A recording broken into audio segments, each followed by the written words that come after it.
দুনিয়ার জমিনে যারা ইমানদার থাকবে, ইমানদার, খেয়াল করেন অঙ্কের সূত্র যারা বুঝি আমরা একটু খেয়াল করেন। প্রথম সূত্র হয়েছে ইমানদার। আর ইমান নিয়ে বসে থাকলে হবে না, ইমানের পরে আরো তিনটা কাজ করতে হবে। অর্থাৎ ইমানটা ওই রকম থাকতে হবে, হায়াতের জিন্দেগিটুকু একমাত্র আল্লাহ আমাকে দুনিয়ার জমিনে পাঠাইছেন, আল্লাহ খাওয়াইতেছেন, আল্লাহ পড়াইতেছেন, আল্লাহ অসুস্থ বানাইছেন, আল্লাহ আবার সুস্থ বানাবেন। দুনিয়ার জমিনে টাকা পয়সা মায়ের গর্ভে থেকে নিয়ে আসি নাই, দুনিয়ায় আসার পরে আল্লাহ রব্বুল আলামিন আপনাকে আমাকে সম্পদ দিয়েছেন, বাড়ি দিয়েছেন, গাড়ি দিয়েছেন, সমস্ত প্রকার নাজ নেয়ামত আমরা মায়ের গর্ভে থেকে নিয়ে আসি নাই, আল্লাহই দিছে আসার পরে, ঠিক কিনা? অতএব হায়াতের জিন্দেগিটুকু জন্ম থেকে মৃত্যু পর্যন্ত সব কিছু করতেছে আল্লাহ।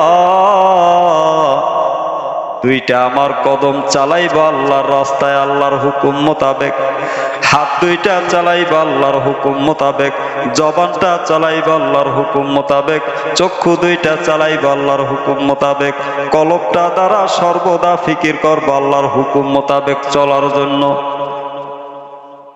এইটার নাম হয়েছে ঈমান। এইটার নাম কি? ঈমান। এই গেল এক নাম্বার বিষয়। দুই নাম্বার, আল্লাহ রাব্বুল আলামিন বলতেছেন ওয়া আমিলুস সলিহাত, আমলে সলেহ করতে হবে, নেক আমল করতে হবে।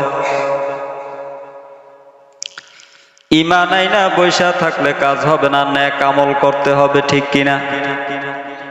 একটা ছাত্র স্কুলে ভর্তি হয়েছে অথবা কলেজে ভর্তি হয়েছে, আইয়ে ভর্তি হয়েছে যাইয়া নূতন, আইয়ে ফার্স্ট ইয়ার কলেজে যাইয়া ফর্ম ফিল আপ কইরা সে ভর্তি হইয়া বাড়িতে আসছে। বাড়িতে আইসা যদি বৈশা বৈশা শুধু রাত দিন শুধু বাড়িতে বৈশা বৈশা কাটাইলো, কলেজে গেল না, বছরের শেষ যাইয়া যদি বলে আমি পরীক্ষা দেব, এটা কি সম্ভব হয়? হ্যাঁ?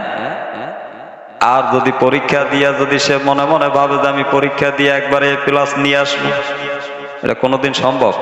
ক্লাস করে নাই একদিনও, ক্লাস একদিনও করে নাই, শুধু ভর্তি ফর্মটা পূরণ কইরা চলে আসছে আর কলেজে যায় নাই। এই যদি আশা করে বাড়িতে বসে বসে যে আমি এ প্লাস নিয়ে বাড়িতে আসবো, হ্যাঁ, কোনোদিন সম্ভব হবে? কি বলেন? কলেজে যাইতে হবে না? তো প্রত্যেকটা মুসলমান আল্লাহ রাব্বুল আলামিন বলতেছেন যারা ইমানদার, অর্থাৎ মুসলমানদের ঘরে জন্ম হয়েছে, জন্মসূত্রে মুসলমান ইমানদার। এই ইমানদার মানে হইল ভর্তি ফরম। চারটা কাজের ভিতরে প্রথম ধাপ হইল ভর্তি ফরম। ভর্তি ফরমটা পূরণ হয়ে গেছে, এখন বাকি কাজগুলো করার দরকার আছে না নাই? হ্যাঁ, ওয়ামিলুস সলিহাত, আল্লাহ রাব্বুল আলামিন বলতেছেন আমলে সলেহ করতে হবে, নেক আমলগুলো তার বাইসা বাইসা খুঁজা খুঁজা করতে হবে। আর নেক আমলগুলো কেমনে করবে দেখেন, শুধু নামাজ পড়া দৌড় দেয় আছে না নাই? নেক আমল কি খালি নামাজটুই? জামাতের সাথে নামাজ পড়লাম আর ফুরুত করে দৌড়াই দিলাম, আর কোনো নেক আমল নাই? আল্লাহর হাবিব সাল্লাল্লাহু আলাইহি ওয়াসাল্লাম বলতেছেন বিসমিল্লাহিল্লাযী লা ইয়াদুররু মা'a ইসমিহি শাইউন ফিল আরদি ওয়ালা ফিস সামাই ওয়া হুয়াস সামিউল আলীম। আল্লাহর হাবিব সাল্লাল্লাহু আলাইহি ওয়াসাল্লাম বলতেছেন উম্মত, ফজরের নামাজ পড়া যখন বের হবা, বের হওয়ার আগে ওই মুসল্লায় বৈশা এই দোয়াটা 3 বার পাঠ করো। কয়বার? গুরুত্বপূর্ণ আমল। ওই যে আল্লাহ তাআলা বলতেছেন ওয়া আমিলুস সলিহা, নেক আমলগুলো, যেই দামি দামি আমলগুলো খুঁজা খুঁজা করা। দামি দামি আমল কেমন দামি আমল? আল্লাহর হাবিব সাল্লাল্লাহু আলাইহি ওয়াসাল্লাম বলেন, কোন মুসলমান নরনারী যদি সকালবেলা এই জবানের থেকে ফজরের নামাজের পরে ওই মুসল্লায় বৈশা ওই জায়গায় বৈশা জবানের থেকে একটা স্বীকৃতি দেয়া যায়। কি স্বীকৃতি দেয়? সে জবানের থেকে বলবে আমি আমার রব হইল আল্লাহ, আল্লাহকে আমি আমার রব বলে স্বীকার করে নিলাম, আল্লাহর হাবিব সাল্লাল্লাহু আলাইহি ওয়াসাল্লামকে আমি নবী বলে স্বীকার করে নিলাম, আর আমার ধর্ম ইসলামকে আমি মনোনীত ধর্ম হিসাবে গ্রহণ করে নিলাম। এই তিনটা কথা বান্দা জবানের থেকে বলবে। আর সন্ধ্যা পর্যন্ত এই সারা দিনের ভিতরে যদি ওই ব্যক্তি মৃত্যুবরণ করে, কবরের সওয়ালের জবাবটুকু স্বয়ং আল্লাহ নিজে দিয়ে দিবে। এইটারে বলে নেক আমল। এটারে কি বলে? নেক আমল। হুজুরে ডাক দিয়েছে নামাজের জন্য, আসলাম, আইসা নামাজ পড়ে গেলাম জামাতের সহিত হুজুরের পিছনে, আবার সালাম ফিরিয়ে ফুস করে দৌড় দিলাম, এইটারে নেক আমল বলে না। এইটাকে নেক আমল বলে না। এটা তো ওই একজনের ডাক দিয়ে নিয়ে আইছে, জামাতের কাতারে দাঁড় করাইছে, ওই যে ডাক দিয়েছে সে ফায়দা পাইছে, ওই দাঁড় করাইয়া দিয়েছে সে ফায়দা তার সে হাসিল করে নিয়ে গেছে। এখন ফায়দা আপনার লইতে হবে। কেমনে নিবেন? আল্লাহর হাবিব সাল্লাল্লাহু আলাইহি ওয়াসাল্লাম বলেন যে নামাজ পড়ছো, পড়ার পরে ওখানে বৈশাখ গুরুত্বপূর্ণ কিছু দামি দামি আমলগুলো করো, কিয়ামতের ময়দানে শান্তি পাইবা। কেমন শান্তি? আল্লাহর হাবিব সাল্লাল্লাহু আলাইহি ওয়াসাল্লাম বলেন রাদিতু বিল্লাহি রাব্বা ওয়া বিল ইসলামি দীনা ওয়া বিমুহাম্মাদিন সাল্লাল্লাহু আলাইহি ওয়াসাল্লাম নাবিয়্যান ওয়া রাসূলা। বান্দা সকাল সন্ধ্যা তিনবার করে পড়তে হায়াতের জিন্দেগি শেষ করে দিবে, মৃত্যুর জীবনের অন্তিম মুহূর্তে পৌঁছে যাবে। আল্লাহর হাবিব সাল্লাল্লাহু আলাইহি ওয়াসাল্লাম বলেন ওই বান্দা বান্দিকে কিয়ামতের দিন মহান মাওলায়ে কারীম তাকে সম্মান দিয়ে তারপরে উঠাবে। দামি না বেদামি? হ্যাঁ, দেখছেন কত সুন্দর দামি আমল, অথচ কিন্তু আমরা করি না। আমরা এই আমলের পিছনে নাই, আমরা এই আমলের ধারে কাছেও যাই না, সালাম ফিরাইয়া শুধু দেই দৌড়। এটারে নেক আমল বলে? প্রথম নাম্বার গেছে কি? ইল্লাল্লাযিনা আমানু, যারা ঈমান আনছে। কিসের উপর খেয়াল করবেন? যারা ঈমান আনছে, কিসের উপর ঈমান আনবে? কোন বস্তুর উপরে বিশ্বাস করবে? আল্লাহর হাবিব সাল্লাল্লাহু আলাইহি ওয়াসাল্লাম এই যে বলছেন, এই যে রজব এবং শাবান মাস আসলে একটা দোয়া পাঠ করতেন, আল্লাহুম্মা বারিক লানা ফি রজব ওয়া শাবান ওয়া বাল্লিগনা রমাদান। পড়াইছি না আমি? আল্লাহর হাবিব সাল্লাল্লাহু আলাইহি ওয়াসাল্লাম বলেন এই একটা দোয়া রজব এবং শাবান মাসে পাঠ করো, আল্লাহ তাআলা তোমার হায়াতকে লম্বা কইরা দিবে, দীর্ঘ কইরা দিবে। রমজান মাসে 30টা রোজা পরিপূর্ণভাবে আদায় করার শক্তি সামর্থ্য আল্লাহ তোমাকে দান করবেন। সুবহানাল্লাহ। অর্থাৎ রমজান আসার আগে প্রস্তুতি নেওয়া। কি নেওয়া? আমরা এখান থেকে ঢাকা যাওয়ার জন্য যখন তৈরি হই, তখন আমাদের একটা প্রস্তুতি থাকে না? একদিন আগে থেকে জামাটা ধুইয়া আয়রন কইরা, পায়জামাটা ধুইয়া আয়রন কইরা, কি কি বস্তু নিবে এগুলো আগে গুছাইয়া প্যাকেট কইরা ধইরা রাখি না? রাখি কি রাখি না? না যে সময় যাই ওই সময় গুছাই? 2 দিন 3 দিন আগে গুছাই না? এটা হলো দুনিয়ার নিজাম, দুনিয়ার বাস্তবতা। তো আল্লাহর হাবিব সাল্লাল্লাহু আলাইহি ওয়াসাল্লাম বলেন, উম্মত তোমাদের সামনে রমজান মাস আসতেছে, এই রমজানের প্রস্তুতি কেমনে নিবা? রমজানের প্রস্তুতি এমনি নিবা, আল্লাহর দরবারে বেশি বেশি দোয়া করবা, বেশি বেশি নফল নামাজ পড়বা, আর রজব এবং শাবান মাসে বেশি বেশি করে রোজা রাখবা। সাধ্য অনুযায়ী যে যতটুকু পারো সাধ্য অনুযায়ী রোজা রাখো, বেশি বেশি করে নফল ইবাদত করো। এইটা হইল রমজানের প্রস্তুতি। সুবহানাল্লাহ। এই রমজানের প্রস্তুতি আমরা নেই না। ওই হুজুরে ডাক দিয়েছে, দৌড়ে এসে জামাত কইরা সালাম ফিরেই আবার দৌড়। এইটা তো আমলে সলেহ না।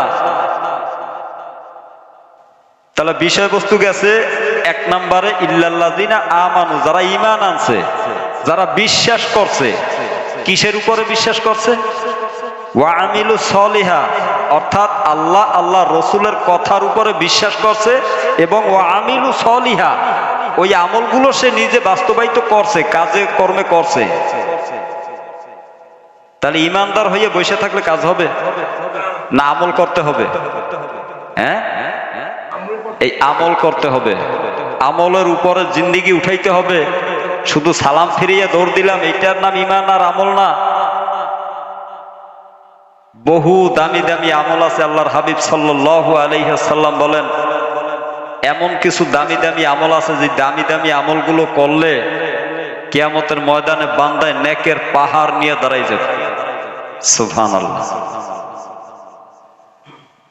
সকাল সন্ধ্যা বিসমিল্লাহিল্লাযী লা ইয়াদুররু মা'a ইসমিহি শাইউন ফিল আরদি ওয়ালা ফিস সামাই ওয়া হুয়াস সামিউল আলীম। সকালে 3 বার, সন্ধ্যায় 3 বার। আল্লাহর হাবিব সাল্লাল্লাহু আলাইহি ওয়াসাল্লাম বলেন, কোন বান্দা বান্দি যদি সকালে 3 বার পাঠ করে, সন্ধ্যা পর্যন্ত 70 জন ফেরেশতা তার জন্য তার খেদমতে নিযুক্ত হয়ে যায়। সুবহানাল্লাহ বলবেন। 70 জন ফেরেশতা তার জন্য নিযুক্ত হয়ে যায়, শুধু তার আমলনামায় নফল ইবাদতের সওয়াব লিখতে থাকে। আর চতুর্দিক থেকে কখন আবার বিপদ আসে নাকি, কোনো বালা মুসিবতের ভিতরে পড়ে নাকি বান্দায়, এইটা তাকে দেখে রাখে, হেফাজতের ভিতরে রাখে। সুবহানাল্লাহ। দামি না বেদামি? এই কথার উপরে বিশ্বাস করা, বিশ্বাস কইরা এর উপরে আমল করা, এইটাকে বলে ওয়া আমিলু সলিহা। এরপরে রজব মাস আসলে পরে, একটু আগে যে দোয়াটা পড়াইছি, আল্লাহুম্মা বারিক লানা ফি রজাবা ওয়া শাবান ওয়া বাল্লিগনা রমাদান।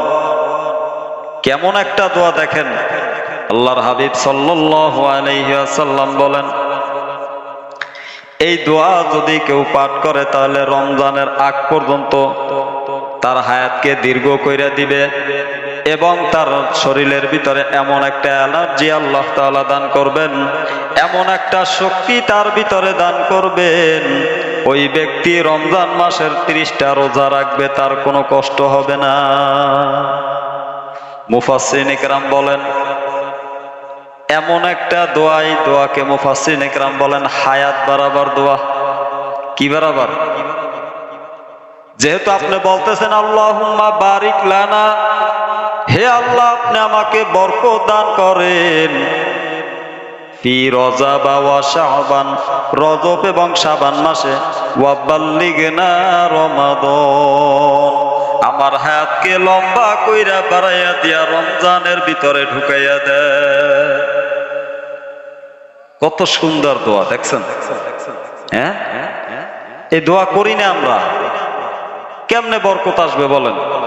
ওই প্রথম একটা রোজা রয়েছে চাপে পড়ে, মানুষে কি বলবে না রাখলে, ওই প্রথম একটা রাখছে আর মাসের ভিতরে কোনো রোজা নাই, শেষে যাইয়া ওই শেষ রোজাটা রাখে। প্রথমটা আর শেষটা রইলি মাঝখানেটা কাভার হয়ে যাবে, ঠিক কিনা? যদি জিজ্ঞেস করা হয় রোজা রাখলেন না কেন, কয় শরীরে কুলায় না, গ্যাস, হ্যাং ত্যাং আবি যাবি, এই অভাব নাই অজুহাতের। কেন এই অজুহাত গুলো হবে? আপনি তো দোয়া পাঠ করেন নাই, আল্লাহ রসুল দোয়া শিখাই দিছে, আল্লাহর দরবারে বরকত চান, আপনি তো চান নাই। না চাইলে, না চাওয়ার কারণেই তো আপনার শরীরের ভিতরে এইরকম বিভিন্ন সমস্যা দেখা দিছে। আল্লাহর হাবিবের কথা স্বয়ং আল্লাহর কথা। কার কথা? হ্যাঁ, আল্লাহ রব্বুল আলামিন বলতেছেন, আমার হাবিব নিজের থেকে কোনো কথা নিজের থেকে বলে নাই, যদি বলতো আমি তার কণ্ঠনালী চেপে ধরতাম। আল্লাহ রসুল যা বলছে সব আল্লাহর তরফ থেকে ওহী। তা এই যে দোয়াটা শিখাইলো আল্লাহ রসুল, এটা কি আল্লাহ রসুল শিখাইলো না আল্লাহ শিখাইলো? আল্লাহর শিখানো দোয়া। বান্দা এইভাবে পড়ো, আমি তোমার হায়াতকে লম্বা করে দিব, তোমার শরীরের ভিতরে বরকত দান করবো, রমজানের ভিতরে তোমার হায়াতকে রমজান পর্যন্ত পৌঁছেই দেব। দেখেন বান্দার হায়াত কেমনে বাড়ে। দুনিয়ার মানুষের কাছে 1 টাকা চাইলে 5 টাকা দেয় কি দেয় না? 5 টাকা চাইছে, ভাই 5টা টাকা দেন। কেউ কেউ আছে 100 টাকা বাইর করে দেয়, দেয় কি দেয় না? কেউ কেউ আছে 50 টাকা দেয়, আবার এমনও কেউ আছে 500 টাকা দেয়। যার যার সাধ্য অনুযায়ী দেয়, দেয় কি দেয় না? এটা বাস্তবতা। এইটা হইল দুনিয়ার বাস্তবতা। তা আল্লাহ রব্বুল আলামিন এমন এক মালিক, যার কাছে আমি যদি চাই আল্লাহুম্মা বারিক লানা ফি রজাবা ওয়া শাবান, চাইলাম রজব মাসে, খেয়াল করেন, রজাবা ওয়া শাবান, হে আল্লাহ আপনি আমার হায়াতকে বৃদ্ধি করে দেন, বাড়াই দেন, রমজানের ভিতরে ঢুকাই দেন। চাইলাম আজকে রজব মাসের শেষ দিন, আজকে যদি চাই তো রজব মাস তো শেষ, ফিরে বছর আবার রজব আসতে আছে না? কি বলেন? তাহলে আরো 1 বছরের হায়াত আল্লাহর কাছে চাইলাম কি চাইলাম না? হ্যাঁ, আবার শাবান মাসে যাইয়ে যখন বলি ও রজাবা ওয়া শাবান, তাহলে ওই শাবান মাসে বললে পরে ওই যে রজব মাসটা কিন্তু পিছনে নাকি? পিছনে গেছে, আবার ফিরে রজব সামনে আসতেছে, আরো 1 বছর হায়াত আল্লাহর দরবারে চাইলাম। তা দুনিয়ার মানুষের কাছে 5 টাকা চাইলে যদি 100 টাকা দেয়, আল্লাহর দরবারে 1 রমজান চাইলে আল্লাহ 5 রমজান পর্যন্ত হায়াত বাড়াই দিতে পারে না? কি বলেন? এরপরে যদি এই সময়ের ভিতরে যদি কেউ মারা যায়, আল্লাহর হাবিব সাল্লাল্লাহু আলাইহি ওয়াসাল্লাম বলেন, বান্দায় জবানের থেকে অন্তত পক্ষে একবার বলছে আল্লাহুম্মা বারিক লানা ফি রজব ওয়া শাবান ওয়া বাল্লিগনা রমাদান। বান্দায় একবার বলছে, রমজানের আগে তার ঘটনাক্রমে হায়াত শেষ হয়ে গেছে, দুনিয়ার জমিন থেকে মৃত্যুবরণ করছে। আল্লাহর হাবিব সাল্লাল্লাহু আলাইহি ওয়াসাল্লাম বলেন, ওই বান্দায় রমজান মাস পাইলে পরে যেই নেক আমলগুলো করত, রমজান মাস পাইলে পরে যেই নেক আমলগুলো করত, দান সদকা করত, নিজে নামাজ কালাম নেক আমলগুলো যা করত, ওই বান্দায় 1 মাস আগে মৃত্যুবরণ করার কারণে ওই যে দোয়া করছে, এর বিনিময়ে আল্লাহ রব্বুল আলামিন তার ওই আগাম 1 মাস যেই ইবাদত বন্দেগীগুলো করত, এই ইবাদতের সওয়াবটুকু আল্লাহ তাআলা তার আমলনামায় দান করে দেয়।